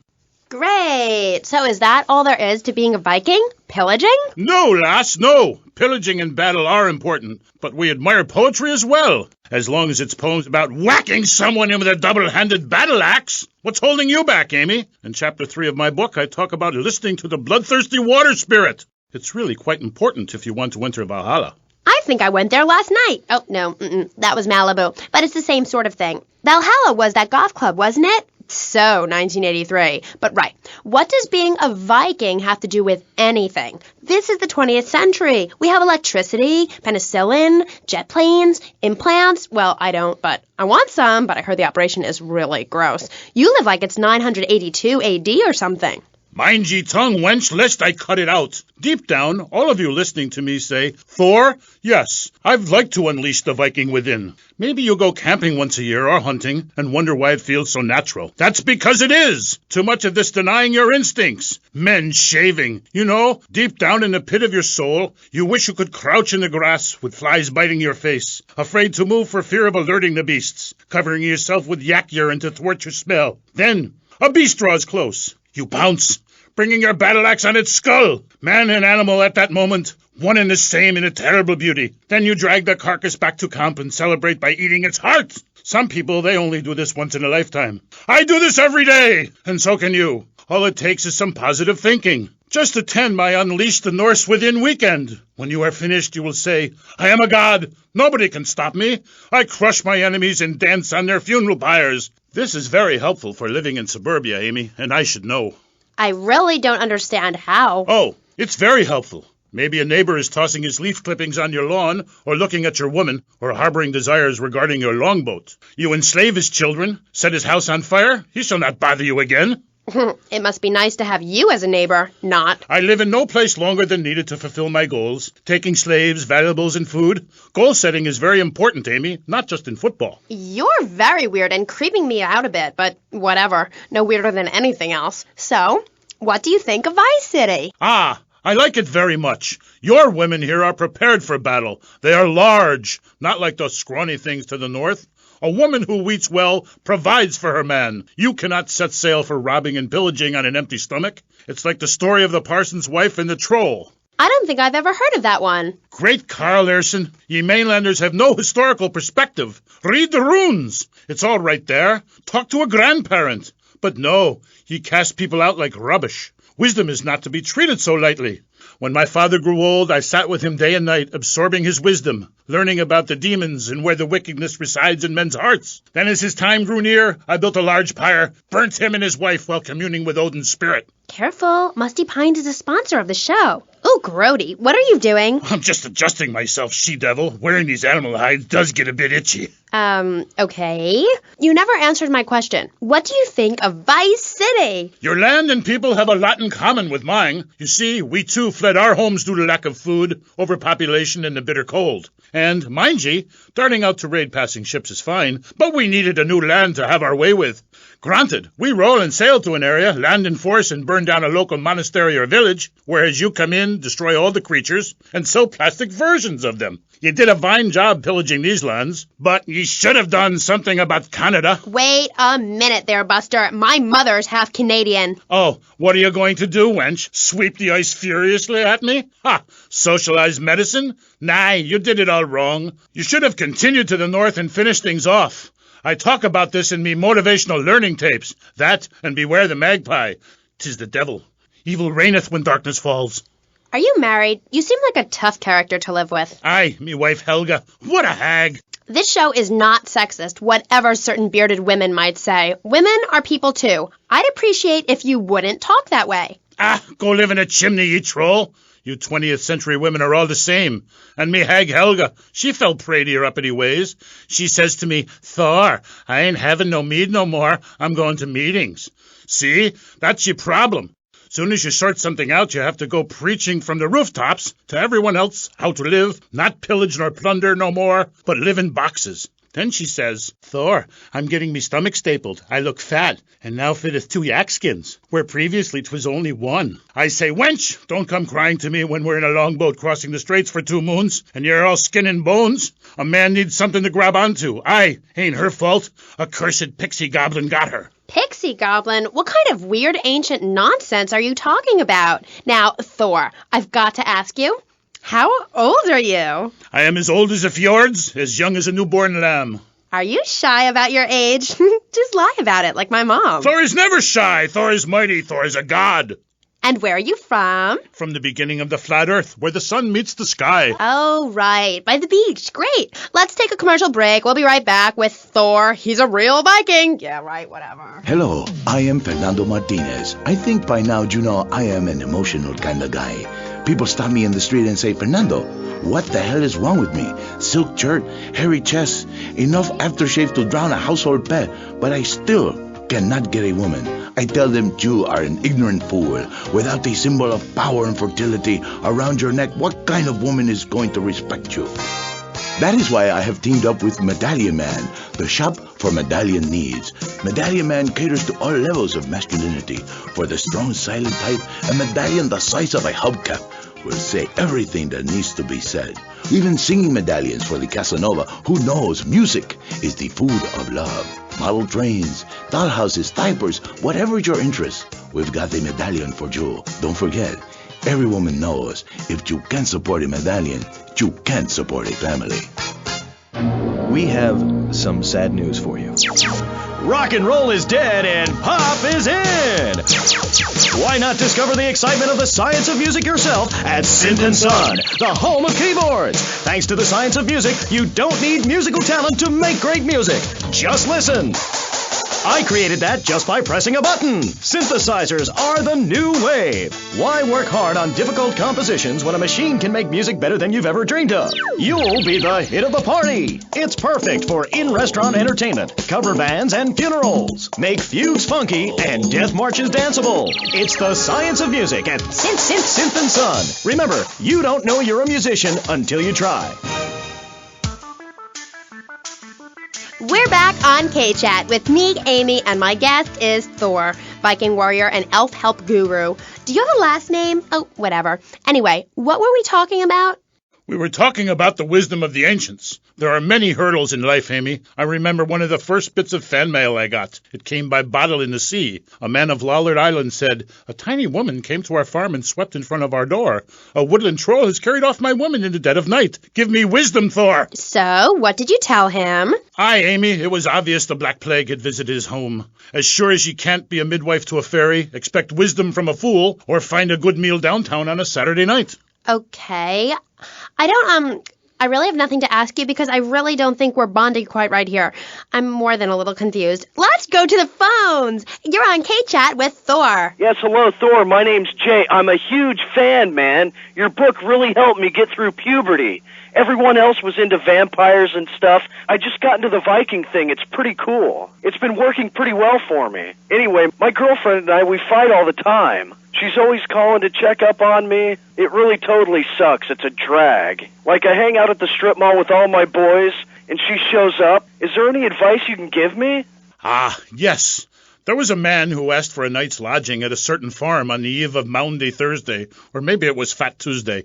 Anyway, in the course of the night, the old woman of the house took out a horn of salve and smeared herself with it from head to toe. She then climbed on top of the stove, sat astride a sweeping broom, and began to... Hello, excuse me, what the hell are you talking about? Reading from the runes, wench. What kind of rune is that? Aye, it's a man's rune, and not appropriate for the warrior under 18 years old. But there's a moral at the end. Are ye still there, Fair Jay? Yeah, I'm still here. Do you love this woman? Yeah, I think so. She's really special. Especially in the back seat, if you know what I mean, Thor. Then behead her, and parade thy love around on a stick for the world to admire. Wow, cool. Thanks, Thor. Okay, I'd like to throw you out, but you've got an enormous sword and, yeah, let's take another call. But first, listeners, Vice City, remember, don't behead your girlfriend and take her head around on a stick. Hello, you're on K-Chat with Thor. Hey, brother, my name is TJ. Your book is fresh, real fresh. Like it's been a real inspiration and all that. It's most definitely on me and my crew's vibe. And that Loki brother, he's as slick as Salivex. You know what I mean, Trooper? In fact, me and my boys have started a Thor fan club. You know what I'm rapping? We're on your vibe, man. Aye, a Thor fan club. This pleases Thor very much. I shall speak of myself in the third person from now on. Yeah, I wasn't really into school all that much. But I hear you, Thor. So anyway, we have this fan club, right? And instead of naming it something like the Vice Lords of Valhalla, we gave it like a modern name, keeping things firmly in the 80s, you know? The Bloods. Ain't that off the wall, man? We follow your teachings to the letter, sir. Especially how you go around smiting fools with that wild, mad hammer of yours and getting people to know exactly what time it is. You hear? Have you a magic hammer? Nah, T. We don't have any olden types around here to strap us with Superfly hardware like yours, but we do have Mac 10s, Tech 9s, Trey 8s, Street Sweepers, and all that. Are you still on my vibe, brother? Aye. I like the sound of this. Methinks I want to join your group. Do you pillage proper? Hell yeah. We do it like a Viking. You ought to come party with us. We'll even make you an honorary blood.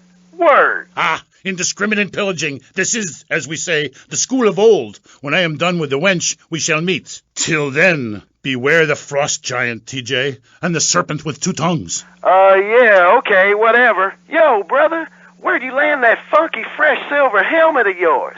Those wings on the side are wicked, money. Stop calling me a wench. I have much to teach you, wench Amy, only if you would listen. For many centuries, people have asked questions. Why is my fatted calf gone after the gypsy woman appeared? Are there trolls living in my chimney? Aye, sure, I could tell ye the story of the 12 children on a platter, or the midsummer snow, and the spirit hatched from a cock's egg. But in the end, Amy, you need a spirit journey. A wandering spirit demands a wandering body. Take a long boat. Pack only what you can carry. Head toward the moon at high tide. Okay, thanks for the advice. And with that revelation, I'm going to have to change topics. That was Thor, Viking Warrior. Coming up next, we have another guest. We'll be back right after this. How do you like to enjoy a Rusty Brown's ring donut? I like to lick lovingly around the outside and then thrust my tongue in the middle. I like to munch it vigorously. I just love the batter all over my face. On Friday nights, I just can't stop eating Rusty Brown's ring donuts. Oh my God, it's so good. Sometimes I like to wear women's panties and walk around 5th Street. When you go downtown, make sure you enjoy Rusty Brown's ring donuts. Hi, I'm Jeremy Robar, entrepreneur, VIP, and founder of the revolutionary program, Think Your Way to Success. It's a 3-step program that's been changing lives and my income for the last 2 years. 5 years ago, I was a nobody, just like you. After my Think Your Way to Success program, I spend the entire weekend in my jacuzzi or engaging in the exciting sport of domino toppling. Hey, if you can think it, you can do it. One of my award-winning courses is sure to be perfect for you. The first course I call Think, Hold That Thought, Complete, because that's what you do. Step 2 is known as Learn, Start, Doing, where I explain the mysteries of starting. Or take the new accelerated course that will have you laughing and hugging strangers. Motivate, demonstrate, then motivate again. Just listen to these endorsements, and remember, these people volunteered. They aren't being paid much. I've been on the Think, Hold That Thought Complete program, and I have to say, I'm finally going to start my career in being a well-paid rich person. Yeah, I've been thinking my way to success for a while now. It's some good stuff. Call now and sign up for my Think Your Way to Success program. And if you want to think really fast, try my Crank It Out program. Call 1-866-434-SELF. Hey, don't just do it. Think about it. Sweaty leather tracksuit? Absurdly fat Dayglow laces? Something missing? Complete the look with a replica car sign insignia on a chunky gold plate chain at Vice City's one-stop shop for people who know how to put the hip into hip-hop. Wow, you look fresh. Complete the look.